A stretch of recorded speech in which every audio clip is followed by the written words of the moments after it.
भवतु सब्ब मंगलम कथा पाहण्यात मात्र केवळ पाहणे। पूर्वीच्या काळी ज्याला सुपारक पठण म्हणत सध्या मुंबई आहे तिच्या आसपास तिथे घरदारात त्याग केलेला एक साधू पुरुष राहत असे। जे लोक त्याच्याकडे जात ते सर्व त्यांचे भव्य व्यक्तिमत्व पाहून आदराने त्याचे पूजन करीत। ते पूर्ण मुक्त अवस्थेला पोहोचलेले आहेत अशा बऱ्याच जणांचा समज होता। आपली अशी ख्याती ऐकून त्यांनाही असे वाटू लागले। प्रामाणिक असल्यामुळे कोणीतरी त्यांच्या असे लक्षात आणून दिले की आपण अजून पूर्ण मुक्त झालेले नाही, तर नीटपणे तपासून बघता अजून अशुद्धतेची काही आवरणे आपल्या मनावर शिल्लक आहेत। नक्कीच जोपर्यंत सगळ्या अशुद्धतेचा संपूर्ण नाश होत नाही तोपर्यंत आपली गणना संपूर्ण मुक्त अवस्था प्राप्त केलेल्या साधू संतात अहर्तच होणार नाही हे त्यांनी जाणले। म्हणून आपल्या दर्शनाला आलेल्या भक्तांना त्यांनी विचारले, आज जगात पूर्णत्वाला पोहोचलेला संपूर्ण मुक्त अवस्था प्राप्त झालेला दुसरा कोणी संत नाही का? होय महाराज, आहे ना। त्यांनी सांगितले, ज्यांना बुद्ध म्हणून संबोधते असे गौतम नावाचे संन्यासी आहेत ते श्रावस्ती शहरात राहतात। त्यांची सम्यक संबुद्ध अशी ख्याती आहे। संपूर्ण मुक्त अवस्थेत नेईल असा साधनाविधी ते लोकांना शिकवतात। तर मग मला त्या महापुरुषात गेलेच पाहिजे असे संन्याशाने ठरवले। आपण बुद्धाकडे जाऊन संपूर्ण मुक्ती मिळवण्याची साधना शिकलीच पाहिजे, तो मार्ग जाणून घेतलाच पाहिजे। अशा निश्चयाने ते मुंबईहून निघून मध्य भारत पार करून चालत चालत शेवटी श्रावस्तीला पोहोचले। हे गाव नवीन भारतातील उत्तर प्रदेशात आहे। श्रावस्तीला पोहोचल्यावर ताबडतोब त्यांनी भगवान बुद्धांचा आश्रम गाठला व ते कोठे भेटू शकतील याचा शोध सुरू केला। ते भिक्षाटनाला गेलेले आहेत, एका भिक्षेने सांगितले। ते भिक्षेसाठी शहरात गेलेले आहेत, आपण प्रवासावर नमुना आलेले दिसता, जरा विचार घ्या, थोड्या वेळात ते परत येतीलच। नाही, मी थांबू शकत नाही, मला थांबायला वेळच नाही। ते कोणत्या रस्त्याने गेलेले आहेत तो मला दाखवा, मी त्यांना तिकडे भेटतो। हा आपला हट्टच असेल तर सांगतो। ते त्या रस्त्यावर गेलेले आहेत, आपण त्यांचा शोध घेऊ शकता।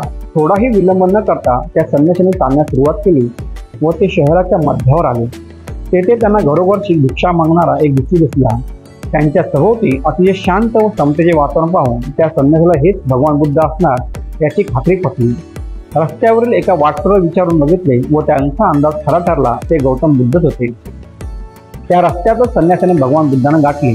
त्यांना वाकून नमस्कार करून त्यांचे पाय धरले व विनवले, महाराज, मला असे समजले आहे की आपण पूर्ण मुक्त आहात, मुक्ती प्राप्त करून देण्याचा मार्गही शिकवता। कृपा करून मला हा साधनाविधी शिकवा, तो मार्ग दाखवा। भगवान बुद्ध म्हणाले, होय, मी तो विधी शिकवतो व मी आपणालाही तो विधी शिकवू शकेन, पण त्यासाठी ही जागा योग्य नाही। आपण विहारात जाऊन थांबा, मी थोड्याच वेळात परत येतो व आपल्याला हा साधन शिकवतो। नाही महाराज, मी थांबू शकत नाही। काय, अर्धा तास देखील नाही? नाही महाराज, अर्धा तास सुद्धा नाही।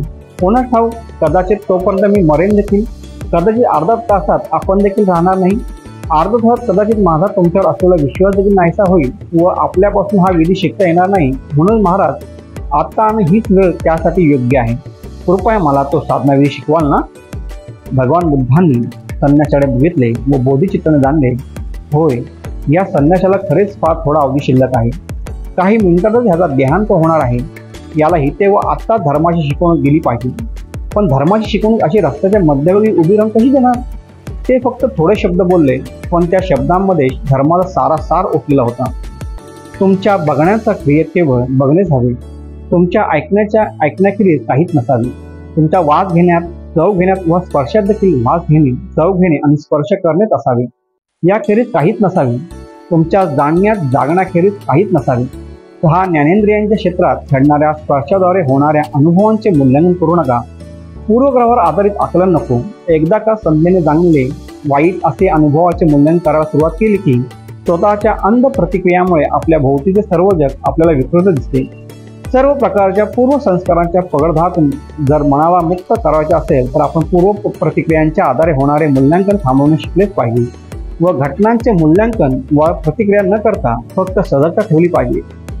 संन्याशाचे मन इतके शुद्ध होते की या थोड्याशा शब्दांचा उपदेशही त्याला पुरेसा ठरला।